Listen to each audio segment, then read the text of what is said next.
Hello and welcome to fthe, our current affairs program where we explore the most pressing issues from a Central Eastern European perspective. I'm Anna Kalczyńska, and joining me today is Adam Jasser, TVP World's Deputy Director for News. Good evening, Adam. Good evening. Rowing together in a symbolic effort for more security that concluded the NB8 summit in Harpsund, Sweden. Prime Minister Donald Tusk was there as an honor guest, and he put the creation of joint missions on the Baltic Sea on the table ahead of the strategic security agreement signed between Poland and Sweden. So my question to you, is it a sign of some sort of autonomy within the northeastern flank of NATO? I would rather call it a vanguard. So these are the countries that are on the eastern flank of NATO, and we're talking about the Baltic states, the new NATO members, Finland and Sweden, and Poland. Prime Minister Tusk has for some time already been talking about forging a closer alliance with countries which treat the Russia threat in a similar way to Poland. And this happens in two important elements of a context, let's put it this way. One is NATO membership for Sweden and Finland. These countries have traditionally been neutral, so it was hard to talk about common security approaches with them or to do something specific. Now this has completely changed, so this is a huge strategic victory for Vladimir Putin to actually bring these two neutral countries into NATO. So it's easier for Poland and other like-minded nations now to work with these two countries. And the second context is, of course, the fact that in Central and Eastern Europe, particularly among the V4, Visegrad 4 countries, the approach to the war in Ukraine and Russia has diverged. It's no longer a coherent group. So, in a sense, we could even say that this is, for the time being, the end of the Visegrad 4, and Poland is clearly trying to find a different alliance on the eastern flank to confront the threat from Russia. It's even more pressing and even more natural that those countries are cooperating, knowing what's happening on the Baltic Sea with a hybrid war. But is what has been put on the table, is it what's required? Do we need something more? Well, as always, it's a process, but we had this incident in the last few days about the Chinese ship allegedly breaking underwater connections between different countries, Western countries. And this is the second incident of this type, because earlier we had another Chinese ship suspected of breaking the underwater cables and pipelines. And some of the language coming out from the Nordic leaders at this meeting now in Sweden was pretty rough, saying, we're not accusing China straightforward, but we're worried about the fact that China is supporting Russia and that these incidents take place, and we need to start thinking whether we need to increase NATO engagement with this. So if you combine this with Tusk's proposal to have a Baltic policing force for the Baltic Sea, it all comes together. Traditionally, when we talk about summits, we usually list people and countries represented, right? And in this particular situation, we rather think of the very not present country that is Germany, right? Mm-hmm. So Emmanuel Macron called into the meeting. Olaf Scholz didn't. Mm-hmm. Scholz calling previously Vladimir Putin. Mm-hmm. So that speaks volumes, doesn't it? Symbolically, yes. In reality, it's just a reflection of the fact that Germany is now consumed by internal politics because, Chancellor Scholz faces a vote of confidence and an early election in which his party is poised to lose. So that's one aspect. The other aspect is that, yes, I think this call with Vladimir Putin was very badly received across Europe. Even in European Parliament today, in Strasbourg, there was some conversation about how it was bad timing and bad signal to Vladimir Putin. And it's also, I remember we talked about that some time ago when you asked about Donald Tusk not being invited to Berlin for the conference that Chancellor Scholz organized with the leaders of the UK, France. And, in a sense, nothing came out of that meeting back then, right? So, in a sense, these Baltic and Nordic and Polish leaders are saying, well, look, we know what we're doing. We know where we're heading. We know that security is paramount. We have some common ideas about it. So, frankly speaking, the message would be, we don't care whether you're here or not. Of course, we have to avoid hubris, because at the end of the day, it's very difficult to talk about collective European defense without Germany and France. But it's also true that both these countries at the moment are going through significant domestic turmoil. Speaking about collective defense and collective response, just as this summit unfolded, Putin threatens to target decision-making centers in Kyiv with the Oreshnik IRBM missile. And he's talking about the arsenal that Russia has, and that it's 10 times larger than all the NATO countries combined together.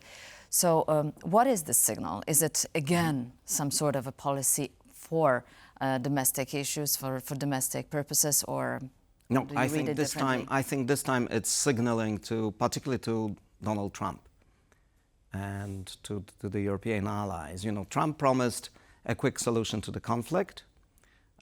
He promised to be, peace through strength. So Putin is saying, well, I'll have something to say about that too, and I have strength too.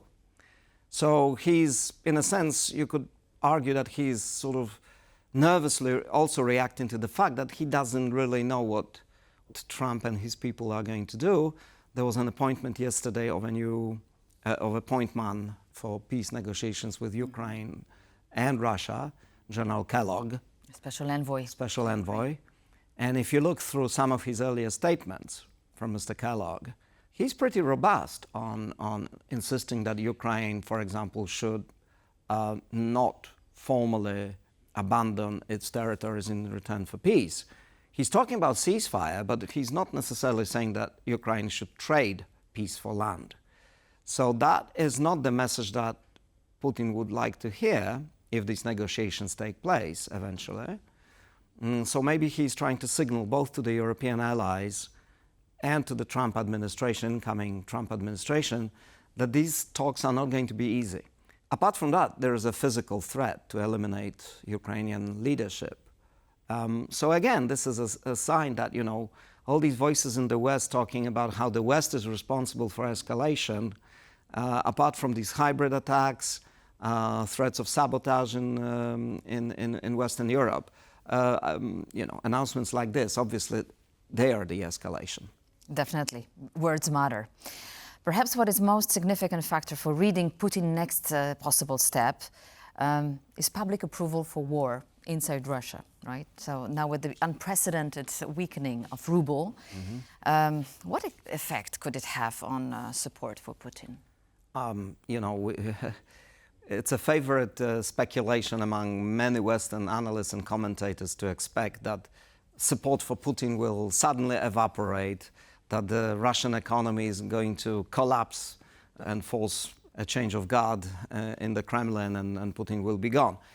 People have been talking about that since the beginning of the war, and it hasn't happened. On the other hand, yes, we see the ruble weakening. We also see that, part of it is also inflation, which is very high. But this is also the result of the fact that, families of all the fallen Russian soldiers, they receive huge payouts. So there's a lot of money in the market, a lot of consumer demand, if you will, and this combines to undermine the macroeconomic balance in Russia. So at the end of the day, yes, there could be a point where this is unsustainable and that the Russian economy, which is also suffering from sanctions. We very often talk about sanctions not being effective. But in the long run, sanctions do work. We know that from other places. So all of this combined means that, yes, it will be harder for Putin to manage the economy, to manage the war economy. But as long as China and other countries such as North Korea keep Putin on a lifeline, speaking about a major turnaround in public opinion in Russia, I think, is premature. So forget the revolution in Russia. Just Well, revolutions in Russia happen, And But not this sometimes time. it's just hard to spot them and predict them, but they do happen. And as we know, usually a change of government in Russia can be violent. But this also, the weakening of the ruble, contributes also to the Russian economy by selling the gas And it may more also expensively. be a reason why Putin is now also sort of posturing ahead of these most likely conversations with Trump about the peace deal, because he wants to strengthen his negotiating position. But yes, these economic troubles may be a factor that actually will make it more likely that some kind of resolution is ahead of us. Okay, Adam, let's move to the diaries of Angela Merkel. More intimately than ever before, that's how she speaks, Angela Merkel speaks and sketches the journey from life behind the Berlin Wall to the top echelons of power, and more importantly to us, to a key player on a European scene, right? So the book promises recollection and insights from her meetings and conversation that reshaped our times, that definitely reshaped the Russian treasury, I would say, right? And also, what is most maybe important, sustained the dependence of Germany from Russia and China in her long tenure. So what is your vision of Angela Merkel's long reign in Germany? 16 years, right. Yes. Well, I haven't read the book. Okay, so Not only No one. I read the comments and reviews in a number of newspapers. What strikes me from what I can gather is that it's basically an attempt to defend her legacy, and there's very little in terms of reflection about her own responsibility for the war in Ukraine, for all the bad decisions that Germany took in the past 20 years. Which is to me really surprising, because for me this was an opportunity for her to acknowledge that the mistakes were there, and it's so easy to enumerate them. And instead she chose to be the only woman in the room and playing on that ground. I mean, that is actually true, and I think when she refers to the fact that some of the, let's say, male colleagues in that room, be it Schroeder, the previous German chancellor, be it President Sarkozy, the French president, or being Donald Trump for that matter, or Vladimir Putin, they did try to intimidate her in different ways. And to her credit, she was pretty resistant to that. And she speaks about that. But let's not forget about the policy choices that she made in her time that all backfired on Germany and backfired on Europe. Well, actually, you should start with the fateful 2008 NATO summit in Bucharest, where she and Sarkozy blocked the membership path for Georgia and Ukraine. And her thinking in the book is that she did it to stop Putin from waging war. Well, the opposite happened, Absolutely. right? It just encouraged Putin to wage war, and it gave him time to prepare for an even bigger war. So she didn't draw any lessons from that, from the fact that Putin was intimidating, that he was telling her, for example, that, you will be gone and I'm still there. And she actually mentions the fact that she thought, oh, no, he will be gone too, and then there will be somebody else in Russia with whom we can do business again. Well, Putin is still around, she's gone, right? So lots of the Financial Times called it naive thinking on her part. And then came the Nord Stream 2. She blames Schroeder for that, but she forgets to mention the fact that the additional pipelines were built under her government, and that she insisted throughout that this was a business venture. It had nothing to do with politics. It had nothing to do with geopolitics. It was just pure business. I think today it's untenable. Untenable. And there are more. Nuclear power shutdown, which she did without consultation with the European partners. Migration, when she opened the borders in Germany, causing problems across Europe. And it's really striking that when she discusses all these points, she simply flatly refuses to acknowledge any responsibility for making mistakes. It's always somebody else who is getting her wrong or blocking her from doing something. It's very strange. So the bottom line to me is that it's a paradox that during her time in power, she was seen as someone who was bringing unity to Europe, that was the most powerful voice, providing for stability, providing for some direction for Europe.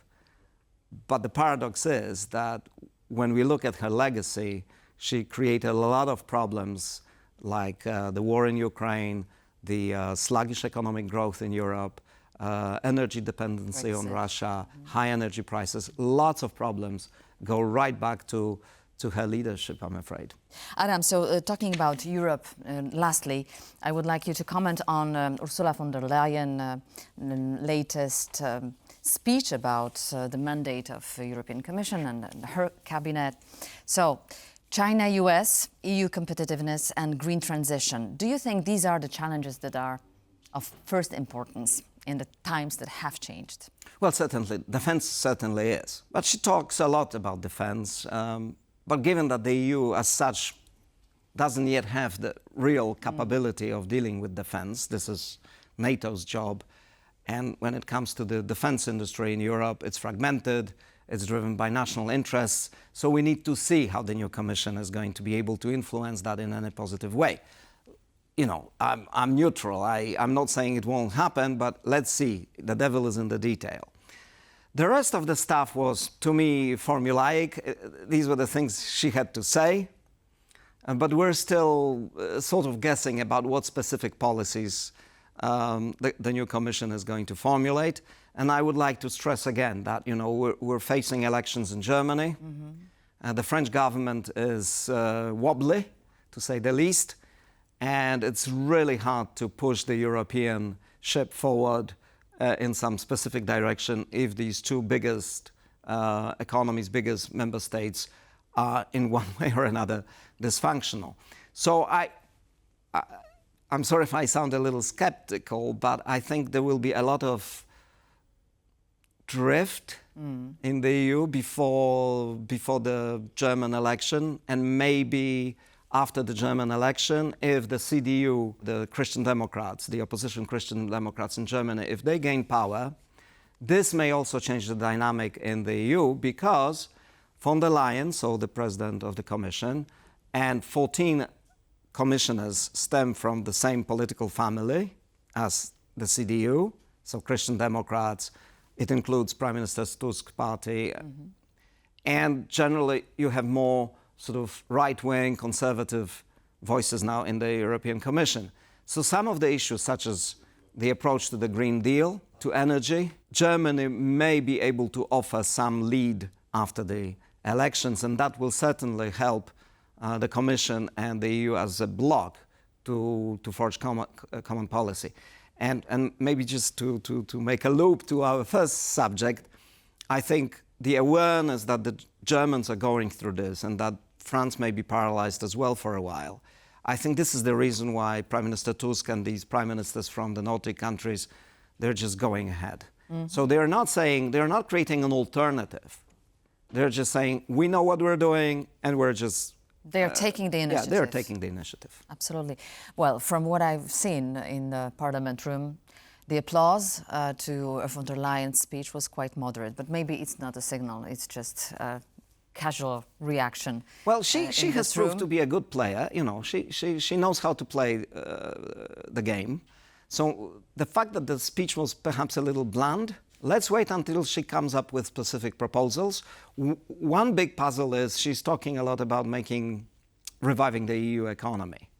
For that, Europe needs to solve its energy deficit, but it also needs to cut red tape. And she keeps talking about cutting red tape in Europe practically every day now. But even insiders in Brussels and even some of her commissioners are not entirely clear what she means by that. So now is the time to see the specific policies. To play the cards. Yep. Thank you very much, Adam, for your insights and for your comments today. We unfortunately also have to put a full stop and cut the tape, so to speak. And that concludes this edition of Face to Face. Please join us every Monday and Thursday at 10:40 CET. Stay tuned to TVP World. Thank you for watching.